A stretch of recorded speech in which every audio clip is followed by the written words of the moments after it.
Hello friends, I am Ayusha. Today I learned how to find index of the characters. So let's start.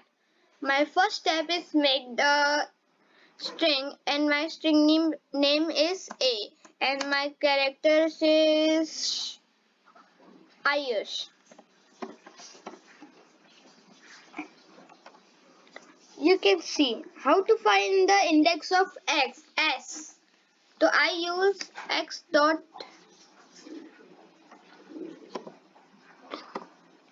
index S. You can see the index of S is 3